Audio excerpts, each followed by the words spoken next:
I have a statement to make that might be a bold statement for some people or might be a total well duh for other people, but it was a recent realization for me.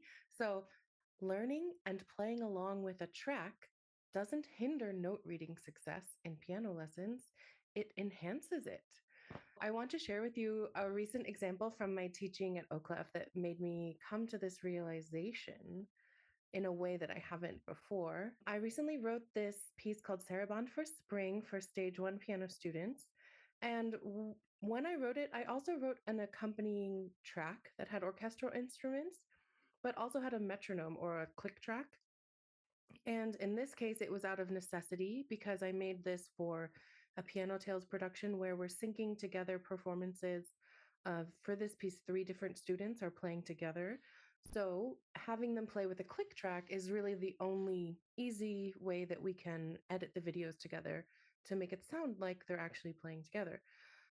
So here's the track. 1, 2, 3, 2, 2, 3, 3, 2, 3. Ready, set, go.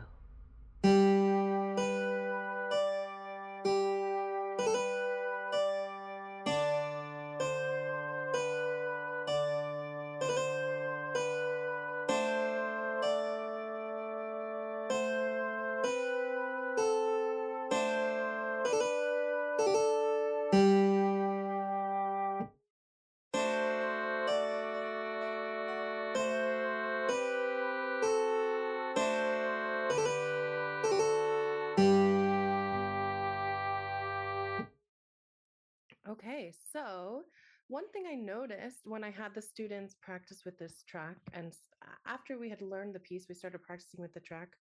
I noticed that this really helped some students who were struggling with fluidity in their playing. So we started to learn the piece several weeks before the recording was due, just as a printed piece using the PDF, the sheet music, without ever listening to it. I have examples of two students here. The first student learned the piece really well, but struggled a bit with keeping a steady tempo and also struggled just getting the tempo up to the speed that we would need to play it at. And then student two is really an excellent reader generally, but sometimes has hesitations in their playing that disrupt the fluidity of the music. So when we started to practice along with the click track, again, we already learned to read the music very well. But then we started to practice with the click track about a week before making the recording. And I was so surprised with how quickly both students adjusted to hearing the track and playing with the track. And it just fixed all of those rhythm and fluidity problems that we had been trying to fix by tapping and counting and various ways. And by just listening to the track a few times and playing along with it a few times, it clicked and they got it. And now they can play it that way without the track as well. So I just thought that that was really great. And now I'm going to consider making little tracks for all kinds of music for my students. So I'll show you an example of some of their performances.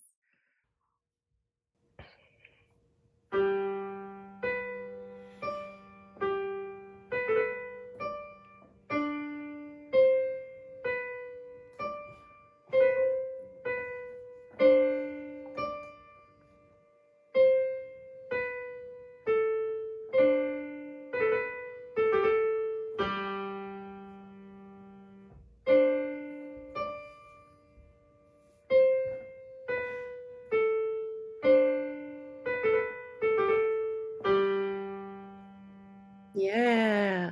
So you can see there might be little moments where there's a little glitch, or maybe we're not quite on the beat. And that would have been a moment before where he would kind of hesitate and try again, get stuck there for a moment and then keep going.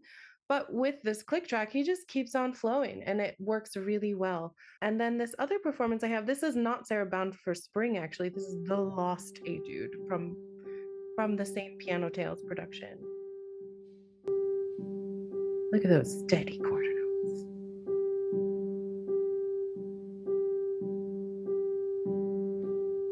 I'm going to skip ahead. This one's a little longer.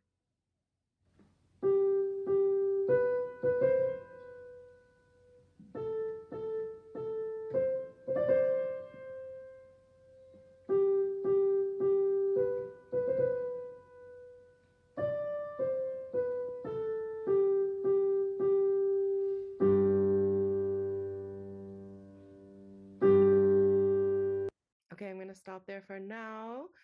So if you want to see the whole performance, make sure to check out our Piano Tales Bach in Time that will be released this spring sometime. The realization I made through this process is that I think sometimes as classical piano teachers, especially those of us coming from a Western classical tradition, such as myself, we're so afraid that a student will overly rely on learning by ear and thus not properly learn how to read notes that we don't do it very much in our lessons, if at all. And we primarily focus on note reading as the main access to learning music. Um, for good reason. Of course, sometimes if a student is only learning by ear, then they never really learn to read music, and then that's hard to sort of undo later. But I think we should not be afraid to use oral skills and rote learning as a way to further or deepen our understanding, because this is, in fact, how we learn sonic systems like music and spoken language. And it's essential to the learning process. It's not just like a bonus, but it's actually how we learn. One common phrase that's used when we're talking about music as a language is sound before sight, right? So, like, making sure we understand what the sound we're trying to create even is before we learn what that notation is on the paper. And I think that these two systems can really work together to create a complete musician.